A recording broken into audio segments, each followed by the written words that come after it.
Okay. Well, oh my goodness, this is great. I have to say to you who are participants that using the Q&A, we apparently can read your questions and answers as they're coming in, and I'm very glad to get the very friendly hellos, and man, it's really good to have all of you join us. If you registered for this, you know that I'm Peter Tabuns. I'm the MPP for Toronto Danforth. And tonight we're going to be talking about Black history and Black realities in light of the COVID epidemic. And I want to introduce my colleagues, my co-panelists. And first I'll introduce Laura Mae Lindo. She's the member of Provincial Parliament for Kitchener Centre. She's a respected activist, educator. She has a master's and PhD in education. She's the official opposition critic for anti-racism and for colleges and universities. And she's leader of the official opposition's first Black caucus. And she does outreach in connection with Black community and allies to address systematic anti-Black racism in Ontario. And very locally, good friend Linette Doherty, actor, singer, dancer, director, choreographer. She lives and works in Toronto Danforth and is owner and artistic director of The Space on Danforth. And I'm really pleased to have both of you here, not only because A, you know a lot, B, you're a lot of fun to be around, but because this is a substantial issue and I know that you'll be able to both contribute a lot. I'll go into more of the meeting in a few minutes, but I just wanted to start off with the Land Acknowledgement. And I'm using the one that was developed by the Toronto District School Board, which seems to be a very decent one. We acknowledge we are hosted on the lands of the Mississaugas of the Anishinaabe, the Haudenosaunee Confederacy, and the Wendat. We also recognize the enduring presence of all First Nations, Métis, and Inuit people. Welcome everyone to this evening's webinar, part of Black History Month. So we are going to alternate between questions that are answered amongst ourselves in the panels, because I have quite a few for Linette and Laura Mae. And I know that you as participants will be sending in questions. I have staff who are working on this. Elaine and Rob, I think all of you probably know the two of them. They're Zoom mastering and question wrangling. And we're going to try and get to as many of your questions as well, because the broader the discussion, I think the more interesting and the more useful it's going to be. And I want to start out with an anecdote. And it just talks about how for an awful lot of white people in the society, the experience and reality of Black people is really obscured. It's shockingly unknown.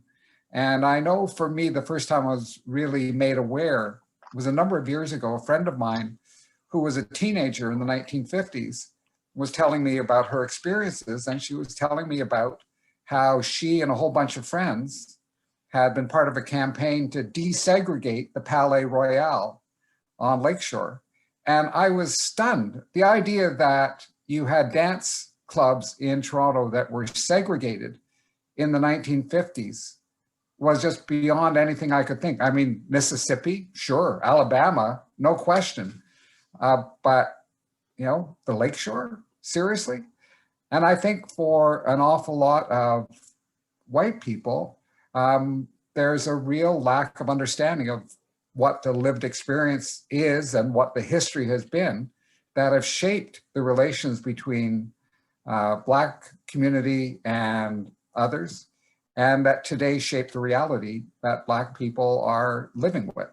And so this evening, I want to talk about or cultivate with my panelists, and in answer to your questions, explore this further in the hope that at the end of the session, everyone will have a better understanding of what the lived Black experience is, and hopefully allow all of us to be far more successful in our efforts to get rid of racism in this community and make sure that everyone can live peacefully with dignity and with respect.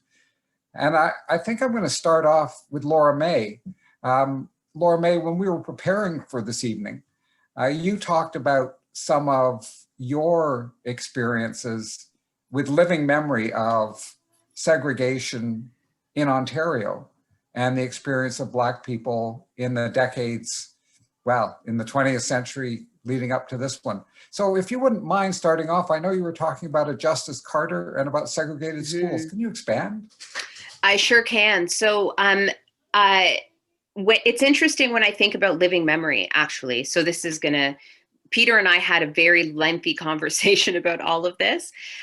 One of the things that's really interesting to me is that I have been blessed with having a very solid relationship with Justice Carter's family. So Justice Carter, George Carter, was the first Black Canadian-born judge. He lived in Toronto. His granddaughter is my best friend. And he just passed just a few years back.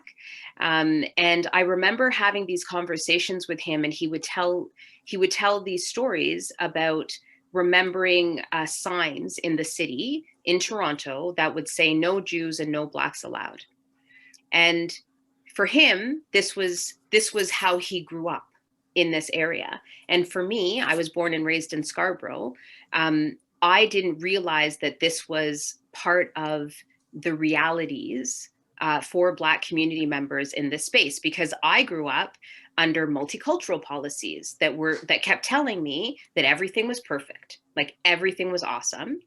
But when I got older and I realized that part of the multicultural policies was tolerance of others, I started to, it sort of like twigged something inside of me that maybe that rosy picture that was being presented was not so rosy. So jump ahead. My background is in education. So I have a master's and PhD in education. And I had always been interested in anti-racism work within educational spaces. And as I did more and more research, I realized things that nobody had ever bothered to say to me. There were segregated schools in Ontario. They weren't just segregated because pockets of people lived in certain neighborhoods, but it was legislated that it was okay for us to segregate based on race. The last segregated school in Ontario closed in 1965. Like 1965 isn't long enough for me to say that's our history, right? When we talk about history, it should be way longer than that. And the last segregated school in the country was in Nova Scotia. It closed in 1983. 1983. In 1911, it was customary to segregate Black kids and put them into particular schools. And apparently on the books, it was the Separate Schools Act. There was a clause that said if there were 5 or more Black people in the neighborhood, then you could apply to the council to open up a Black school. And so when that's your history, like when that's the foundation, because we always talk about education as the pathway to success, it's the thing that moves us forward, all of this kind of stuff. But if your history is based on one that saw some people as deserving of education and deserving of protection and deserving of even status as being a human, and others as not, it's not as surprising when you skip ahead and you find out that even today, Black students in schools right now have the N-word leveled at them on a regular basis. I was literally just talking to a group of kids who talked to me about something called the N-word pass in high schools. And it means a non-Black student goes to a Black student and says, can I get a pass to use the N-word in any way I want? And the Black student is supposed to provide them with said pass. And so the N-word, the history of the word, is not discussed at school. Everybody is telling me that they know that this is happening, but teachers and our Minister of Education and principals and such aren't dealing with it in the same way that they would any other kind of issue happening in the school. It makes me always go back to, but these are our foundations, right? Like, it's not to make an excuse for it, but it's to understand how we got here. Another last example, and then I'll throw it back over to you. It wasn't that long ago, Queen's University, they had a rule in their books, in their med school, that they wouldn't accept any Black medical students. And that was just taken away. I think it was last year, 2019 or 2020, something like that. It was literally recent. And so as my mummy seems to be coming through to everything. My parents are Jamaican. So I tell you that to tell you this, I'm going to say it all the time. I tell you that to tell you this, right? When we don't deal with the realities of our history, then we end up with the problems that we have right now. And the only way for us to deal with the problems that we have right now when it comes to anti-Black racism is to be honest about the history. If we try and hide it, we will never be able to get to the place that we say we want to be. There will be no inclusion because we'll never be able to understand how we got here. And so that is, that's what I mean, I think, when I was talking to you about that living history, right? This isn't historical enough for me to just be able to say, yes, those are in the cockles of history. Yeah, thank you. That's bracing, I guess, would be a fair comment. Linette, I wanted to turn to you. You're a Danforth person. You've had your business on the Danforth. You live in the community. You have pretty broad extensions. I mean, I don't know how many students you've had go through your studio, but if you haven't taught a large percentage of the young people in this community in the last few decades, then I've totally missed my understanding of what's going on there. What have you seen in the Black community in the last few decades? What is it that you've seen in terms of racism affecting people? And what have you seen in terms of the Black community organizing itself to protect itself, culturally and otherwise? Well, it's interesting to think of what have I seen, because when we talk about things that happened in the 60s or in the 50s, that's before my time. And so I have quite a bit in common, actually, Laura Mae, because my parents are also West Indians, but from Trinidad. But I grew up in Scarborough as well, and now I'm here. But when you talk about, oh, we grew up with this multicultural understanding, that is very much what we were taught, that Canada accepted everybody, that we are all Canadian, and that it doesn't matter where we come from. And I was taught specifically about our own history, the difference between the way Americans see themselves and the way Canadians see ourselves, because so often when we talk about Canadian history, we're talking about comparing ourselves to the US, for better or worse, but we are. And what I was taught growing up was that, oh, in the US, it's that melting pot, that everybody has to be the same thing, but that here we celebrate diversity and multiculturalism, and that everybody's free to be themselves and celebrate their own background. And I mention the difference between how things are perceived in the US and here, because I think it's not only about the civil rights movement in the 50s and 60s. I am right now doing a school touring show virtually. So I'm seeing kids from all across the GTA, and I'm doing two shows right now. So one is talking about Elijah McCoy, and one is talking about Viola Desmond. And when I talk to kids about Viola Desmond, and not just this year, but in previous years when I could actually go into schools and talk with students, we are definitely making progress in terms of at least being taught about racism, but there's still very much this understanding that it's a US thing and that things here are very different. And so there are students in our communities who are being taught all about Martin Luther King and Rosa Parks, and not that those aren't important people to know about, but they're not being taught Canadian history. They're being taught that it's something very different. And then what that looks like is Canadians' kids learn that Americans who were being held as slaves came to Canada on the Underground Railroad because everything was beautiful here. And that's just not true. They're not being taught that slavery existed here in Canada. And Laura Mae, when you talk about we have to understand what our past was like in order to understand what we're going through now, when we teach kids that people came to Canada because they were equal here, that doesn't help people to understand the struggles that we go through today, because as far as they're being taught, that everything was great when you came to Canada. And so I often use the example of Rosa Parks and Viola Desmond to try and illustrate it to kids, because I think if we look at what those women were charged with, their stories are very similar in a lot of ways. And just a quick sort of recap for anybody Yes, who's a little please. unfamiliar with them. So Rosa Parks was the woman who sparked the Montgomery bus boycotts in the United States in Montgomery, Alabama in 1955. When she refused to get up out of her seat when a white man wanted it, she was arrested, she was jailed, and it sparked the Montgomery bus boycotts, which was a major turning point in the US civil rights movement.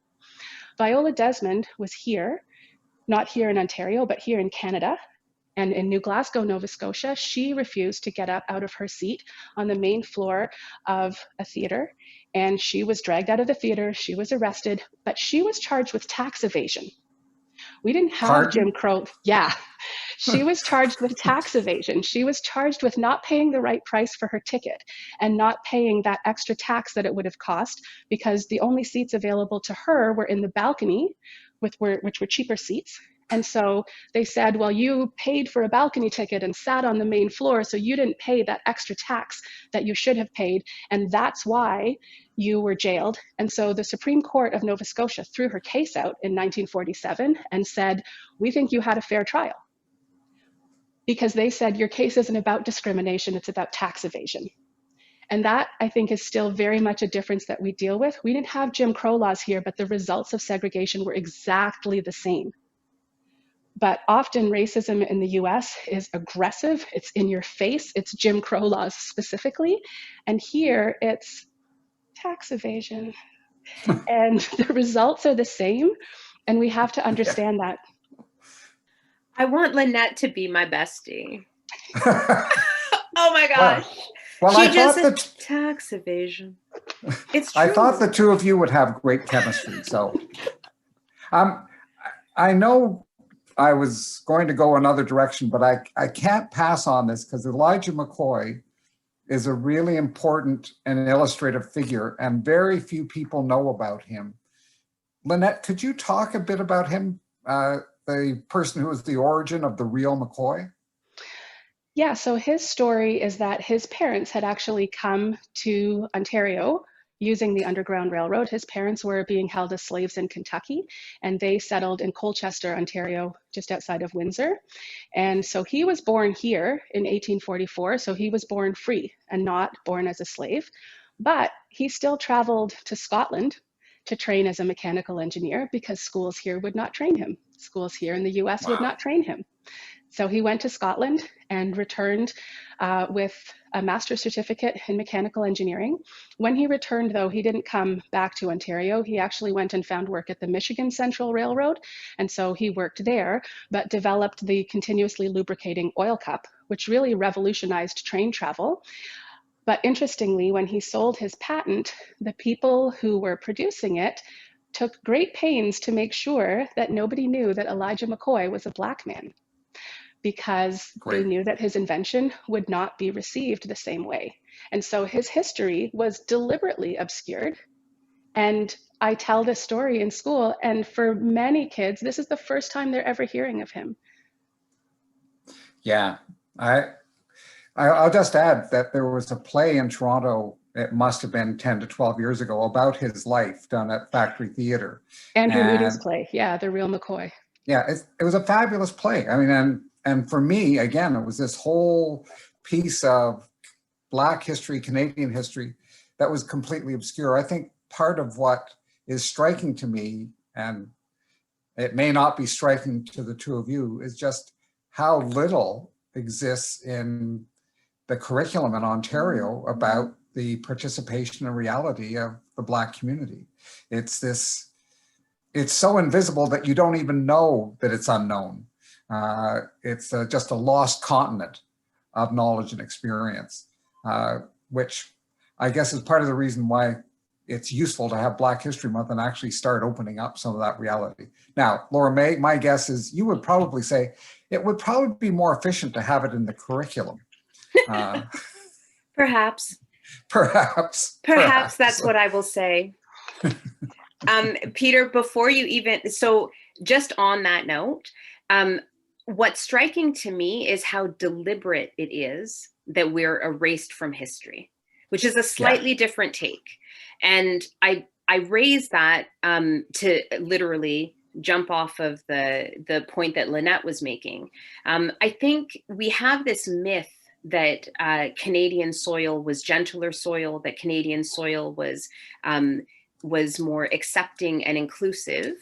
And people don't realize that there's history of folks getting to this land and being sent to the worst patches of land, being sent to places so that they couldn't access work, so that they couldn't access food. And so when you compare and contrast what was happening historically and what's happening right now, like it wasn't too long ago, I was at Queen's Park pre-pandemic, but there was a report on food insecurity. And black folks in Toronto are more likely to be food insecure than their white peers. That's also a story that we would be able to tell you about, take a century ago.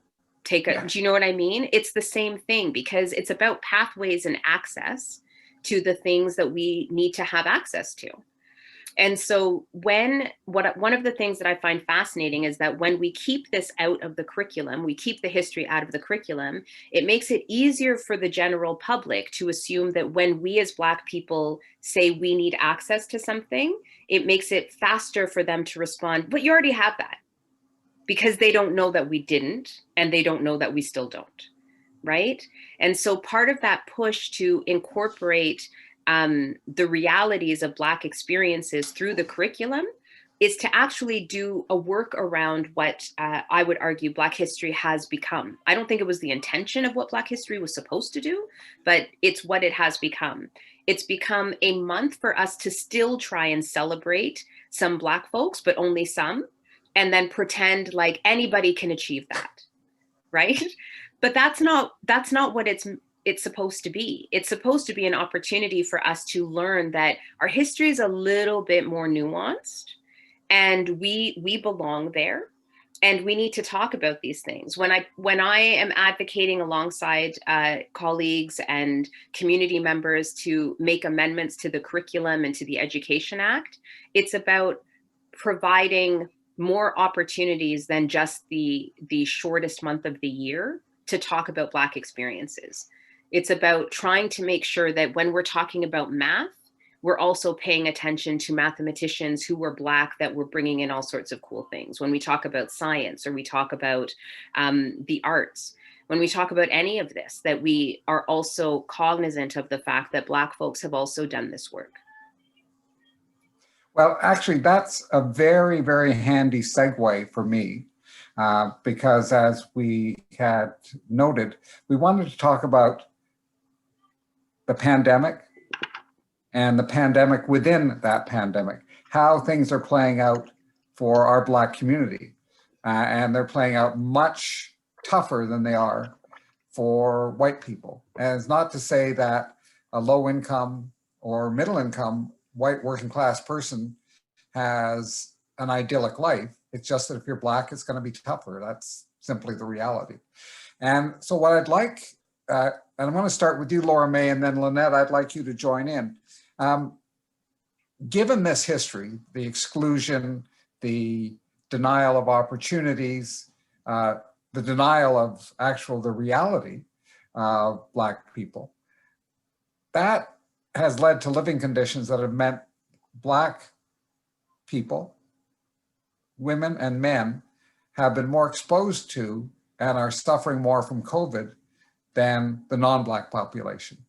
And that's been important, as we've seen with the statistics time after time in the last year, that the areas where COVID has struck most heavily are communities where you have a very high percentage or a majority of people of color, a very high percentage or a majority of Black people. And I would appreciate it, Laura, if you would start off, Laura Mae, if you'd start off, and Linette, if you could join in as well, because I think people need to understand that that history has real world consequences today. Laura Mae?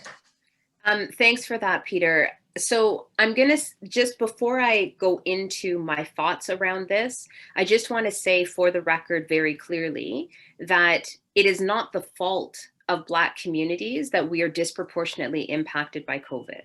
It is That's the right. fault of the systems that are supposed to protect all of us that we are disproportionately impacted by COVID. And so we are finding public health units that have decided to collect race-based data are producing these reports that keep confirming that Black community members are disproportionately impacted in this pandemic. We've seen it in Toronto, we've seen it in Hamilton, we've seen it in Ottawa, we've seen it in Waterloo Region where I am, right? The assumption has been that Black community members or racialized community members aren't doing what is needed to protect themselves. But what we're forgetting is that a system has sort of funneled us into low wage, precarious work, have funneled us into the lack of opportunity to do the things that public health requires us to do. So for instance, having us isolate when you live in a multi-generational home is a very difficult thing to do. Having us stay at home when we are the frontline essential caregivers is a very difficult thing to do, because at the same time that we're told that we need to stay home, we're being told that but essential workers have to go to work to keep our food production going. So think of what's been happening with migrant workers across the province to ensure that we've got folks caring for our elders. The majority of the PSWs are racialized women in particular.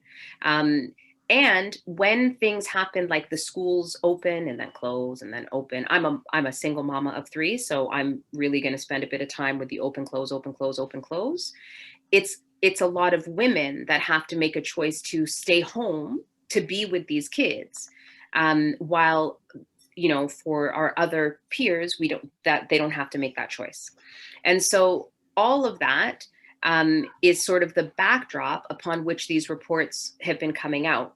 What, again, I find fascinating is that despite these reports, what's not coming is targeted support for Black communities. Like, we're still being told that community just has to come together and I guess hug it out or something, but socially distanced because there's a pandemic, but they're not providing the investment to keep us safe. And that is what anti-Black racism looks like in 2021. Okay. Linette, I'm going to go to you, but I'm going to lead off with a question. It's interesting to me, you've been a small business person for a while now. I mean, actor, performer, running this business. And I don't think many people spend time looking at the reality that in societies where there's racism, where there's discrimination, often minorities, racialized minorities, become self-employed because many of the opportunities in regular employment are not open to them. And that's been a reality for centuries. Can you speak to the experience of Black women and men trying to run their own small business, their obstacles, their experience? And if you could follow on with what Laura Mae was saying about how the history of discrimination and the present reality of discrimination put Black people in a very vulnerable position with regard to this disease. Sure. I think for me as an actor, one of the things I do best is tell stories. So I'm going to tell you a story. This is because I think it's also important to understand when we talk about access to healthcare, we're not just talking about numbers and statistics. We're talking about actual people and our actual lived experiences. So this is my story. When my son was 2 weeks old, we had an accident and he fell out of his stroller. And I was terrified. He was so little and I was so scared. And we rushed to the hospital. And then I became scared in a whole new way because I was not asked who my child's father was. I was asked if I knew who my child's father was. I was asked if I'd been drinking. I was asked about drug use. I was interrogated about what had happened in a way that made me realize they were looking to take my son. I was threatened with having him taken away from me.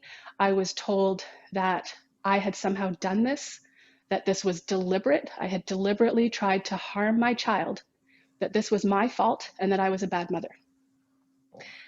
And so during that night, at one point, they wanted to do an MRI. He had to be very still. And of course, you can't tell a 2-week-old infant to just be still. And there was talk of, do we get somebody in? We need some specialist because it's a pretty specific thing to try and knock out a 2-week-old baby. And there was such a concern that it could be done wrong. And I was so scared to speak up for him because I thought if I said anything, there would be that clipboard coming out with like refusing to take medical advice or, that I was contradicting them. And all I wanted to say was, if I can just nurse my son, he'll fall asleep and he'll be still. And we don't have to go through all of this trying to figure out what is the correct dosage so that we don't kill him, because he was 2 weeks old. It was horrifying. Thankfully, I found something in me to be able to speak up and say, I don't want this for him.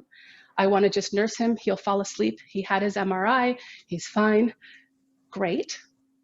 Until a couple of years later, when he was playing at a care center, and someone just kind of went to pick him up by his hands, and he fell backwards. And when we picked him up, he was holding his arm and rubbing his arm, and we thought, oh, something's wrong. But I was too scared to take him to the hospital. I didn't want there to be this like, oh, we're going to look up records from before, and look, there's a pattern of abuse now. So my husband took him. Now, my husband is white. And when he went to the hospital, his experience could not have been more different. There was this jokey, jovial kind of atmosphere. Oh, boys will be boys. You could be in and out of here with this one. But he just got care. Nobody insinuated that it was his fault. Nobody tried to tell him that he was a bad parent. Nobody asked him if he had been drinking or if he was on drugs. He just went into the hospital and got care for our son. And I say that not because this one story is indicative of everything. And I know that one story, one anecdote is not systemic abuse or systemic racism, but there are too many stories like mine to ignore. And when you add up all of that anecdotal evidence, and when you add up all of those stories of all of those women, it shows you that there is a pattern that we need to address. Well, it's very important that you've gone there. I want to, for all of those who have joined us this evening, I have a series of questions. I had planned out to interview my two friends, and I'm just going to move on and come back later because what you've raised, Linette, is really critical. And that's the historic experience of the Black community with the medical community. Because I remember taking my son to hospital when he was very small. He had an infection. I had the same experience as your husband did. It never occurred to me for a moment that I would be questioned as to whether or not I'd looked after him. It was just a given. I was a white guy with a child, and so I'd be looked after. It just would never have occurred to me to have this kind of caution that has been instilled in you. And so I'd like to talk a bit about this because, and again, as you and I discussed, Laura Mae, there has been some hesitancy in the Black community about taking the vaccine. And I know for most people, the desperation to get the vaccine is pretty profound. And so you have to ask, so why this different response? But I think, Linette, what you have just said, I think, no fancy statistics, just the straightforward human experience is pretty powerful. Laura Mae, could you carry on in that vein? And I know there's some history here, but also some current reality that I think people need to understand. Yeah, and the question is perfect because there's somebody that's also thrown a question in about what the government and public health organizations can do to improve communication and engagement with Black members of the community and encourage the vaccination. I think that part of the issue. So when we say, even our language, when we say vaccine hesitancy, there's an assumption that I don't have reason to hesitate. But the reality is Linette's story isn't a singular story. Linette's story is one that for Black folks that are listening to this, many are just like, yup, in there. It might be a different time, or maybe the kid was a little older, or maybe they were, you know, we've been there. We're perceived through a lens of, we're perceived through a lens as though we don't know how to care for our own, that we don't understand complicated things like medicine. We're perceived through that lens. And the interesting thing about being Black in an anti-Black world is that our status doesn't matter. So before I answer your question, Peter, I too am going to follow my new best friend's lead and tell you a story. Okay. So just before Christmas, so right before we started to talk about COVID, I got very sick, and I have asthma. And I had been using my inhaler. I usually don't have to use it very often, but I had been using my inhaler and using it. I was horribly sick. I had my son with me who was just 5, so small kid 5 running around doing whatever he does. And I went to the pharmacy to try and get an emergency inhaler. And things have changed. You can actually go and get an emergency Ventolin inhaler. And so I went in, I was in my own riding, but I looked disheveled, right? Like I was super, super, super sick. Turns out I had pneumonia, but at the time I didn't realize. And so I went in to ask the pharmacist for an emergency Ventolin. And she said, well, you need a prescription. And I was wheezing. I was in a horrible state. And I said, okay, I don't have a prescription. I have no Ventolin. I can't breathe. You can tell I can't breathe. If you've ever seen somebody with an asthma attack, you can tell that the breathing is labored. I said, and it was late. It was like 8 o'clock or something in the evening. I said, I can't get a prescription. I just need the emergency Ventolin. I know that I can get one. And she said to me, I'm sorry, but you need a prescription. And I said, okay, but I can't get one right now. And I'm not going to make it through the night. Like it was very bad. She said, well, I said to her, can't I get an emergency Ventolin? And she said, well, that would be $15. And I was like, yeah, I don't care. Can I please get one? And she said, you need a prescription. What? And so I left. And as I went back to the car, I got my son, I went into my car, I drove home, and I sent him inside, and I was in my car and I called my mommy. And I explained to her, and I was in a bad way. And in my explanation to her about what was happening, I also noted how much of a stereotype I looked in that moment. I was disheveled. I was distraught. I could not breathe. And I had a small child running around who I was unable to control because I was having an asthma attack. And so I knew that she was seeing me through the stereotypical lens. And my 6-year-old has heard me. And so I knew that she was seeing me through this lens, but I wasn't going to make it through the night. So my mom said to me, go to another pharmacy just a little bit outside of my riding. And I called them and they said they would give me the emergency inhaler, whatever. So I go. When I got to that pharmacist and I got the inhaler, the $15, whatever. Can I have one of the ice cream drinks? Yeah, go ahead. The one. Yeah, you know this is being recorded and now you're officially in the cockles of history, right? Yeah, go ahead. Do your thing. Sorry. It's okay. He says sorry, but he's so cute. You would love it. I know. And so when I got to the other pharmacy, that pharmacist, gave me the prescription, whatever. And I said to him, when you see somebody like in this state, like this labored breathing, etc., don't you have to like try and not have them die? Like, isn't that part of your gig at all? No, nothing. And he said, actually, it is totally up to the pharmacist to serve or not serve the customer. It's literally left up to them to serve or not serve, right? So I got my inhaler. I end up going to the doctor the next day. I find out I have pneumonia. I have to take the medication now to deal with the pneumonia. I go back to the first pharmacy, and it's the same pharmacist. And I said to her, like, I was just here. Turns out it's pneumonia. I literally could have died overnight, and you didn't give me just a Ventolin inhaler. And now I know you could have. I said to her, like, do you not see a problem? And she looked at me and she said, well, you didn't have a prescription. So I told you that very long, drawn out story for this reason, to answer Peter's question. It's not hesitancy.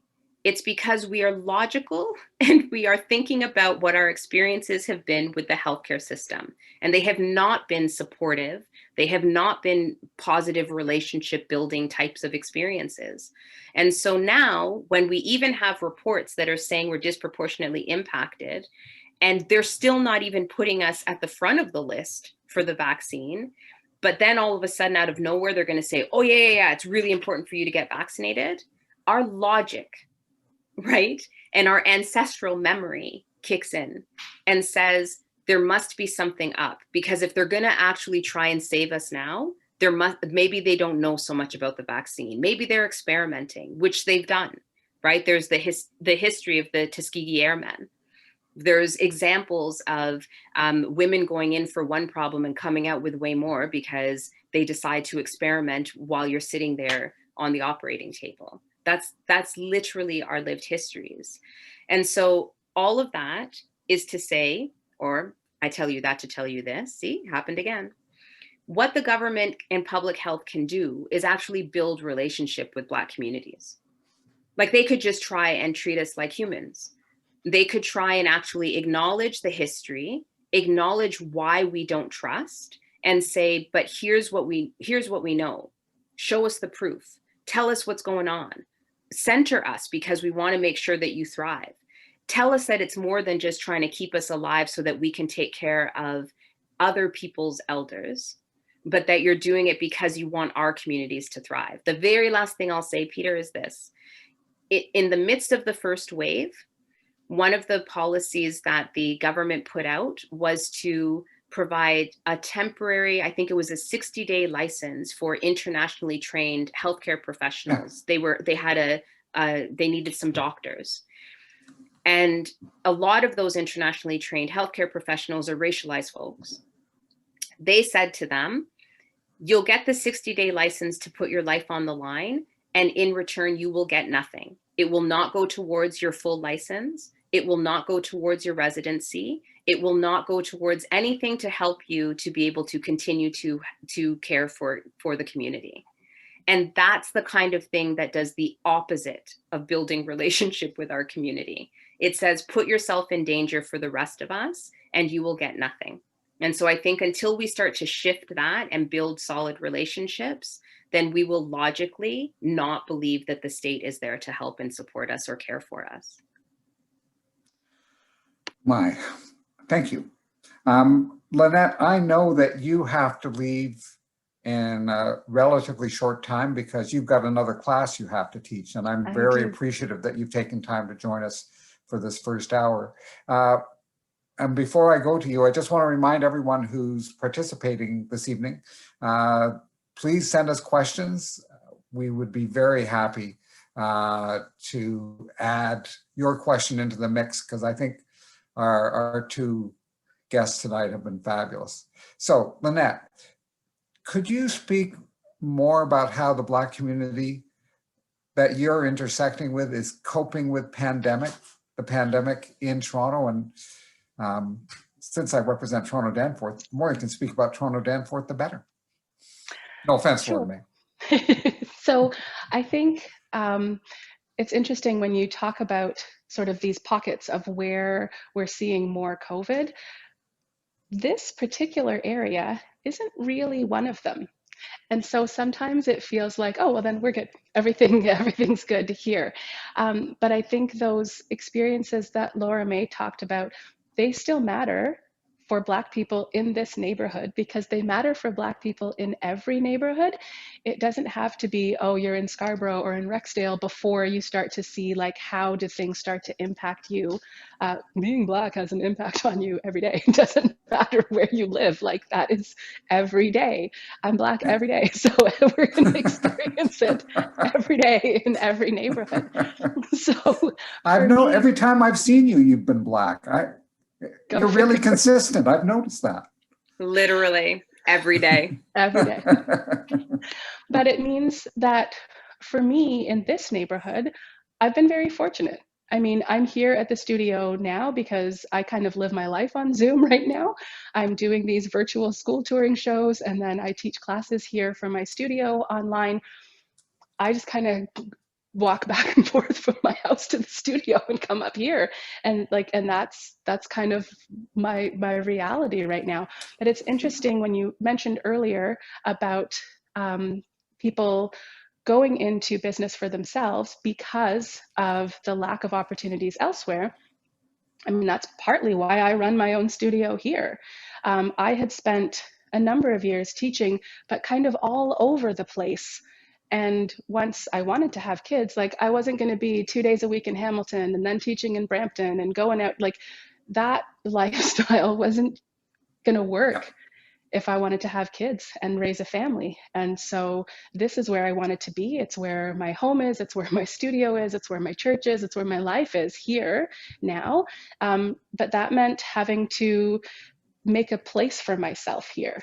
And for me specifically, you know, that meant people coming into the studio sometimes and going, "You teach hip hop, right? Is there another person who teaches ballet classes?" And me being like, "It's me, it's still me. I'm going to be teaching ballet classes as well." So there are lots of different experiences. I know that's not specifically pandemic related, but being in this neighborhood has insulated me from a lot of the worst of what people are experiencing.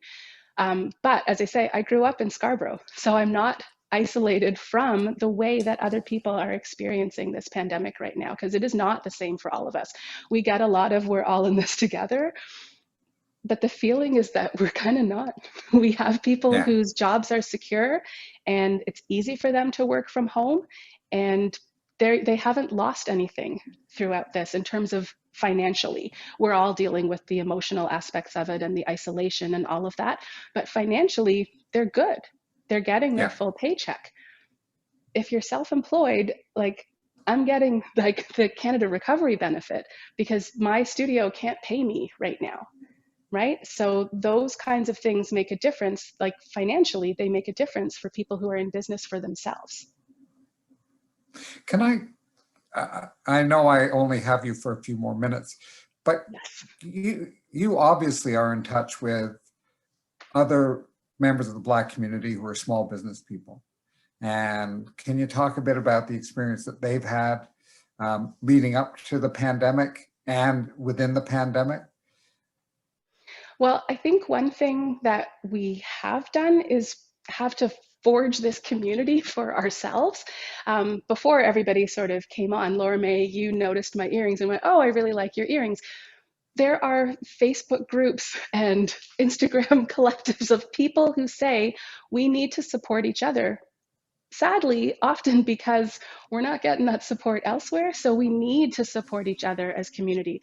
So the woman who made these is Soraya Destiny with an E in Destiny, PS, and she has an Instagram account. But there has been a lot more, let's try and support each other. Let's look at what are Black restaurants that we can eat out at? What are Black businesses that we can support?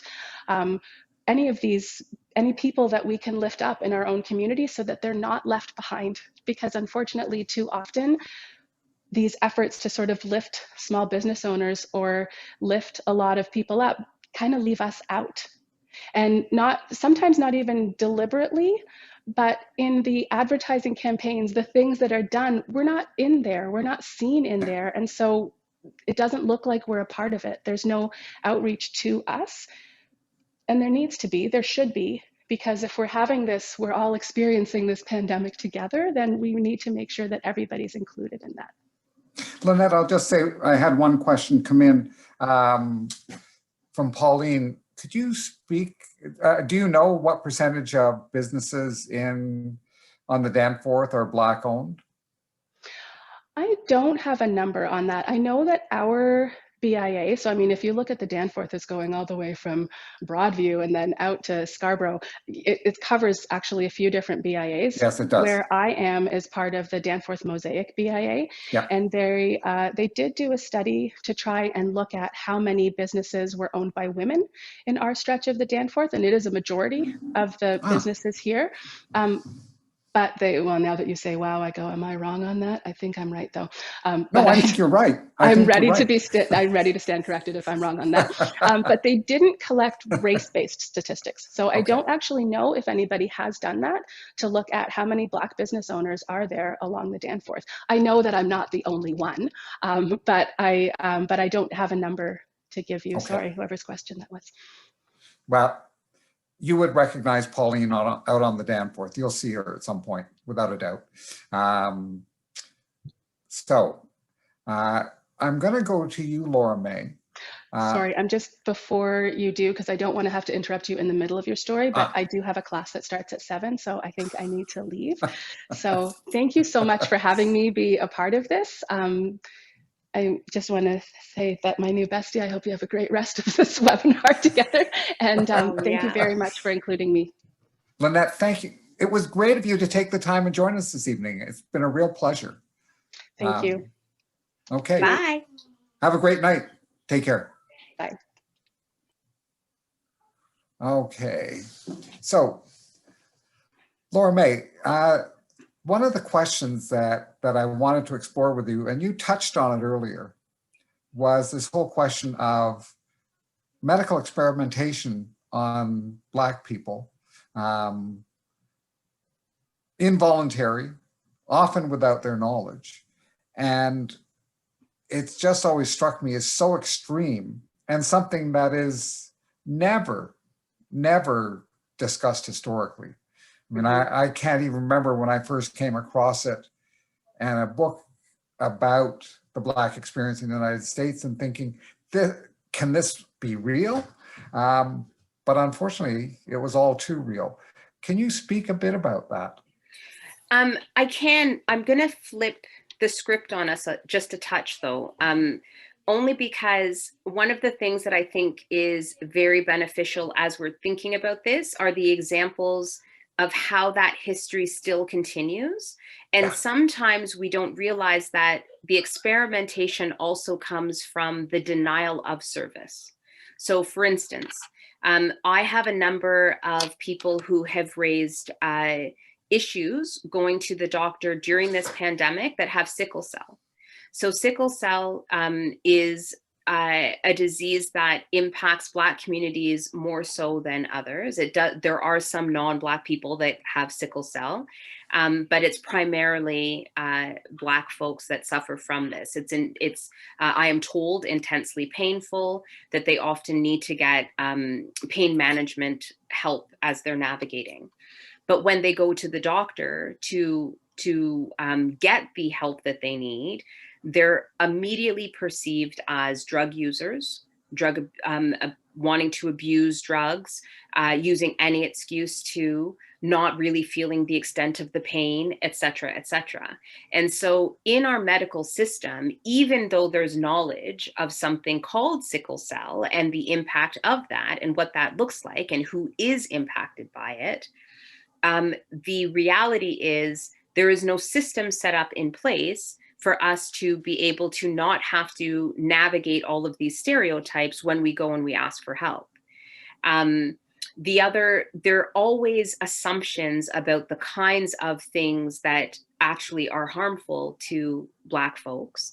And I would argue, but this is just me, I would argue that part of the pain management piece of it and the history of experimenting on our bodies is deeply connected to enslaving us. Like the actual institution of slavery required that people that looked like me worked harder, longer, under horrid conditions. No matter what happened to us, we had to keep working. And so the myth is that we don't feel pain. The myth is that even labor pains, right? We don't feel that pain. We're just made this way, made to endure slavery, right? And I think that that's also why I'm always so careful with my language around these things. Like, it's Black History Month. I have touched on a history of enslaving our people, but we are not slaves, which is the way that we've discussed the institution of slavery. It was an institution that said people that look like us should do all of that kind of work. The history of that has continued, and the idea of how our bodies can and can't and should or shouldn't be used has continued, because we still have Black laborers that are provided with very little care, very little compassion, and certainly no medical coverage in order to keep our food production system going, right? And again, I go back to the fight that we had even at Queen's Park around migrant workers and making sure that they had access to healthcare. Yeah. And so all of those, in my opinion, are just intertwined examples of how that institution that started by not seeing us as human and deserving has continued to be perpetuated even today during this pandemic. I'm going to interrupt for a moment because I did get a question from Karen about the pharmacist that you dealt with. Yeah. And Karen and I have known each other a long time, so I was really glad that she gave this question. That pharmacist has the personality of a typical authoritarian follower. They like clear rules. They can't distinguish subtleties between yes and no or black and white. They're not very self-reflective, and they value self-reliance. Put a racist mindset on that and you have a recipe for horrendous behavior that goes unrecognized and, when justified, unpunished. Any comment on that? Actually, yeah. So I told that story in a different setting. I think it was last year around this time. And I remember somebody coming up to me and saying, that isn't necessarily racism, right? Like, what happened? I'm not saying that this is what the comment is, comment was today. But I remember that's the person said to me, like, this happens to all sorts of different people. It's happened to me before where I've gone and I've tried to get something and they haven't followed through, and it's an individual problem. It's an individual pharmacist. It's not an example of racism. And so I raised that because as soon as I read the question, I remembered that. And so I wanted to just emphasize in my story that part of what happened, and part of what often happens, I think, for Black folks as we experience the world, we hear the subtleties, and that's how come we know it's racism.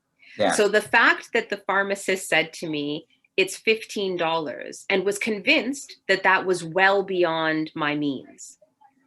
Right. So it's horrid that she thought that I shouldn't get the Ventolin. That's already bad. It's horrible that it was a horribly cold day, which for those with asthma, that makes it worse. She was willing to send me out. I even asked her, what can I do to help me to clear my lungs if I don't have my Ventolin? So, you know, sometimes there's certain teas that you can get to try and calm. My dad used to drink a black coffee because the caffeine helps to bring some of that swelling inflammation down in your lungs. Sure. And she said to me, nothing, like I got nothing. So she was just going to send me out. And that was it. Now. Cool. And so she was just going to send me into the cold. And in fact, did. And so I say, again, that's part of the experience. It's never just that one piece of it that we're talking about, but it's often all of the little other more subtle cues that somebody in a position of power and control in a situation like that sort of levels against you because you're Black.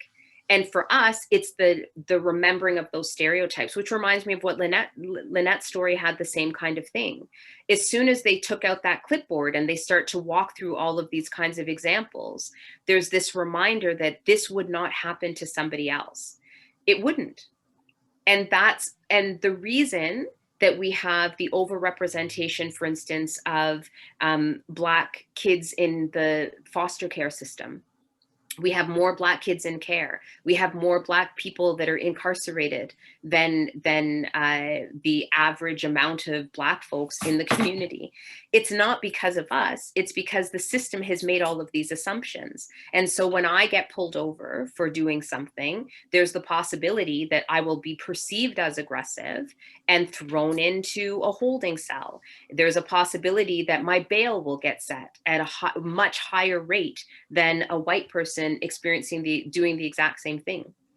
And so I think that it's my comment about all of this is that one of the learning lessons, I think, for non-Black communities is knowing that history lets them be open to understanding that there's a lot more to those stories. There was a nuance in that. And there were a bunch of different cues that said Laura Mae is a Black person. Nobody cared that I was the member of provincial parliament for that riding. That place, it was in my riding. In fact, if it happened to another Black person, they would call my office. But now here I am in need of help, and nobody cared. Yeah. I think, well, for white people, this is always quite staggering. And I will tell my own anecdote. I was working on Jack Layton's federal campaign in the winter of 2005, 2006. And we had 5 young people come in who were Eritrean, out of the Eritrean community, like really charming, smart, educated, committed young people. And they were a real treat. I gave them their Canvas literature, briefed them on what to say at the door. It was a snowy night. Like that election, there was an awful lot of snow. And so I sent them off, and that was around 6 o'clock. And they came back at 9. And they had spent almost all the time dealing with police who'd pulled them over. And I deal with a lot of people all the time. And I may not be perfect, but I generally am relatively good at assessing how people will behave. And these young people were the kind of people you'd like to have in your living room any day of the week. But in the end, they were driving while Black, and they were pulled over and just grilled at length, and totally demoralized by the time they came back to the office. So I tried to cheer them up as best I could, but it was striking to me that such a well-dressed, well-behaved, decent bunch of people in a car where there was the appropriate number of people for the appropriate number of spaces got hauled over and held for so long. And I think, again, it's very important for people who are not experiencing that right now to understand that it's very real and that it has to be something that we address, if we want to have this kind of society that we enjoy, that we aspire to have. I have gotten a note that Janet has put her hand up and has a question, but Janet, could you send the question? Because I can't see it. No, I've been informed that it was an error. Now, Janet, I know you well, and it is very rare for you either to make an error or not ask a question, but I'll give you a pass this time around. So, Laura Mae, where do you see us going in this society? I mean, the history is the history, and we know how it shaped us.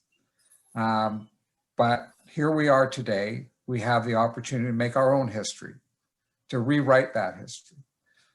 Where do you think we need to concentrate to take us to a place where no Black person feels that they're going to be treated badly because of the color of their skin, and they can just live their full lives? What do you see us doing to move that forward? So I'm going to, that's a hard question. I wish I could just tell you, I think if we do X, Y, and Z, we'd be good to go, right? I'd love it if you could, but I know, I'll try. But what I can tell you is this: I'm hopeful I'm very hopeful about what the future holds. We saw Black Lives Matter solidarity marches happening all over the province in June. We saw people saying things like anti-Black racism is a public health crisis at a time where advocacy for our communities wasn't happening. And at least now that prompted the government to take baby steps, right? So one baby step was to say, well, public health units can collect race-based data. They haven't required it, which is the next thing that will have to happen. But at least the public pressure has resulted in more and more people, not just Black folks, but non-Black people saying, no, we don't want this. And I think that's important. I think that it's important for us to think about the ways in which we can come together as community to protect the most vulnerable. When we see that system after system after system is hurting and sometimes literally killing Black folks at a disproportionate rate, then we've got to be ready and prepared to stand up and support. When you think about the way that the solidarity marches were structured, there was a lot of intentionality in many of the marches. I can tell you the one that happened here, you would have, like, Black folks are there, they're marching for their lives and they're advocating, but we often had white folks on the periphery. And the idea was, if the police were going to come to stop a march, for instance, then the white allies that were there to help in this fight for racial justice would be the ones to talk to the police and use their power and their privilege to ensure that we were safe. And I kind of think that that's part of what has to happen in the bigger picture as we start to move these mountains. We need everybody to look at where they have influence, their own sphere of influence, and start having these discussions. So if it's white folks that have tuned in Toronto Danforth and this is new information for them, cool, right? Who do you have in your sphere of influence that you can talk to about this conversation? Who can you speak? Because we also know different people that have stereotypical views about Black communities. Who can you speak to about what you've heard today so that you can be part of that change? Like, I think that that's also really important, that we use our power and our privilege to do things differently. If you happen to be in finance, for instance, one of the things that I know from as the chair of the Black Caucus during the first wave, I started making phone calls to Black business owners, for instance, and talking to people about what's needed for Black businesses to still make it through this pandemic. They were being denied loans. Like, the government was saying, go to your bank and ask for a loan so you can keep your business going. And they were being denied loans because there's a history in finance of not believing that we would be able to pay it back.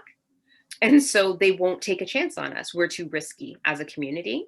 And so if you happen to be in finance and you're hearing this, go and talk to your own managers. If maybe you're a manager, look at your own policies. What can you do to ensure that within that space, a Black business owner coming to you has a really positive experience, right?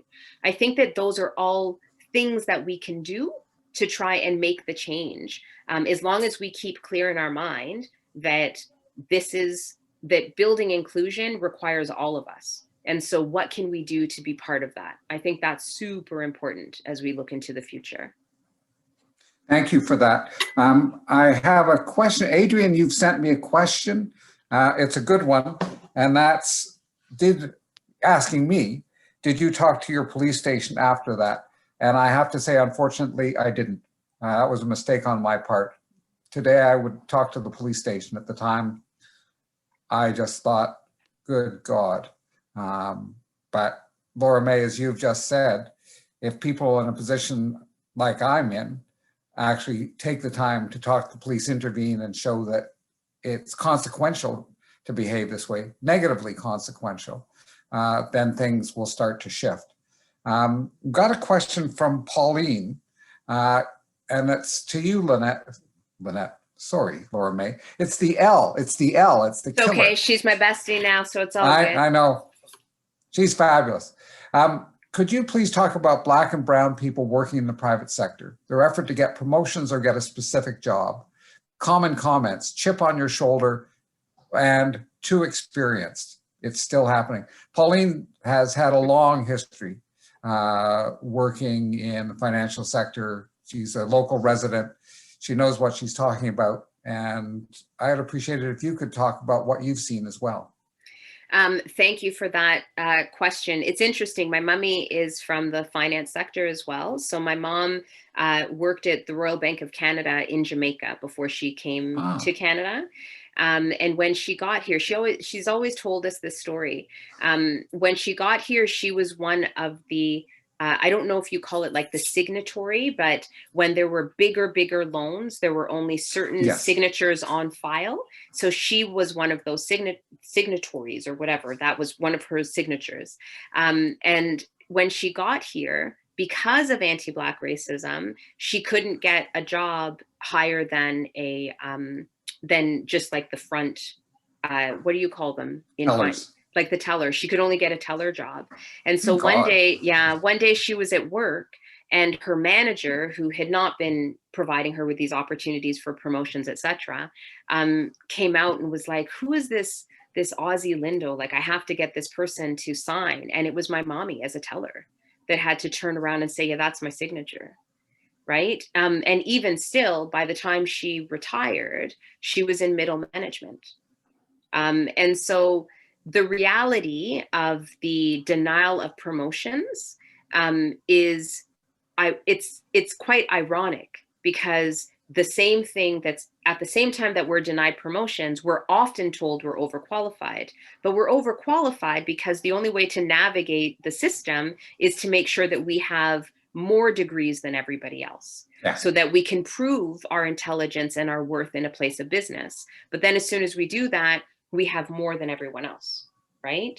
And so then they say, well, this isn't for you. So one of the things that I think is necessary is stronger employment equity legislation. Oh, yeah. Right? Like, we need stronger employment equity legislation, and it can't be just what we have federally right now. What we have federally right now, prior to being elected, I was the Director of Diversity and Equity at Laurier, at Wilfrid Laurier University, and I oversaw the employment equity portfolio there as well. I used to do training for hiring committees and this kind of stuff for their senior hiring committees. And one of the requirements in that job in my area was to provide the employment equity report every year. And every year we would put out a report that said that Black folks were underrepresented in all of these positions. And every year it was the same, and every university had the exact same thing happening. And no matter what, there were no teeth behind the legislation. So the federal government just said, send us what the reports are, but didn't tell you to fix the problem.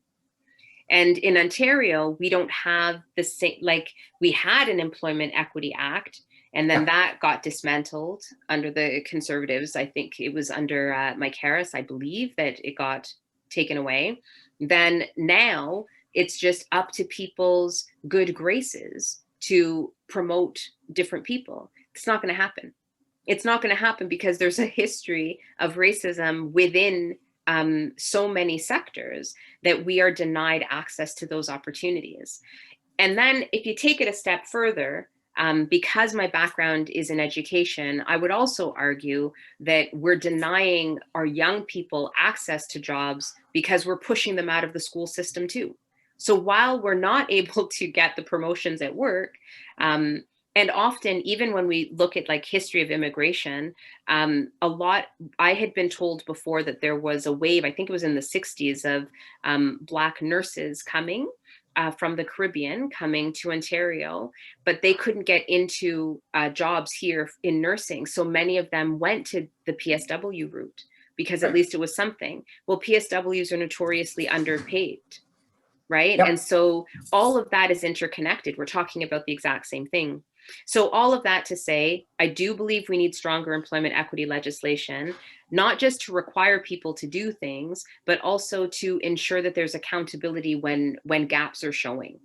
I think that there's a need for us to think about a lot of things using an intersectional lens. So for instance, there's a lot of work being done to ensure that women are in positions of leadership, And in the private sector, there's a lot of discussion about making sure we've got more female CEOs, et cetera, but we don't think about racialized women. And so oftentimes those silent, the things that we leave out of the discussion leads to white women gaining access to higher positions of leadership, but racialized women are left behind. And in fact, the feminist, like the movement, did the same thing. You know, when white women historically started to get into more leadership positions, Black women were left behind, and we were told, well, just wait, we'll get to you soon. But it never happened. And so we've got to make sure that when we're talking about getting women into leadership positions, let's talk about racialized women. Let's look and make sure that we've got Indigenous women. There are urban Indigenous women that have no access to anything because people have stereotypes about where Indigenous women are, right? And so I think that all of those kinds of things will start changing that lens, will start to make a big difference as we move forward. I hope that was helpful to answer the question. It was, yes, as a matter of fact, it was. Thank you. You're an agreeable person, Laura Mae Lindo. You're an agreeable person. And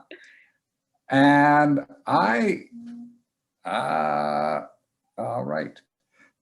I don't seem to have any more questions that have come through. If any of you do have questions, please plug them in. We are recording this and we will be posting it. The group that started with us has hung in there. You're a pretty hardy audience. And I want to say all of you who posted such very nice complimentary things to the panelists, thank you, because Laura Mae and Linette have been really great. I'm going to have to make sure I sign the two of you on for another year's engagement, because you're fun to be on Zoom with. Maybe doing these kinds of sessions can be my backup career. You know, if things don't go well for me. That's right. I love it. Once you can't stand being in the legislature any longer, listening to some of the worst speeches ever heard, then you can move on to being a Zoom panelist. And all of you, terrific webinar. Thank you. This has been excellent. Thank you. Thank you so much. Very informative. That was great. I think we can probably wrap up if we don't have any other questions. Laura Mae, it's always a treat. Yeah, let's do it again. I don't think we need to wait a year. We can talk more about racism. We most certainly can. We don't have to wait till February. Nope. And you know what else? For all of the people that are listening, if you have questions as you start to think about the kinds of conversations we've had, send your questions to Peter and then we'll definitely come back. We can answer all the questions. Exactly. I love it. Backed by popular demand. No problem at all. I love it. So for all of you who joined us this evening, thanks so much. Thanks for taking the time. Laura Mae, thank you. Linette, in your absence, when you see this tape, Linette, at the very end, you'll say, yes, he thanked me as well. I did. Have a good evening, everyone, and we'll see you around really soon. Take care. Bye-bye.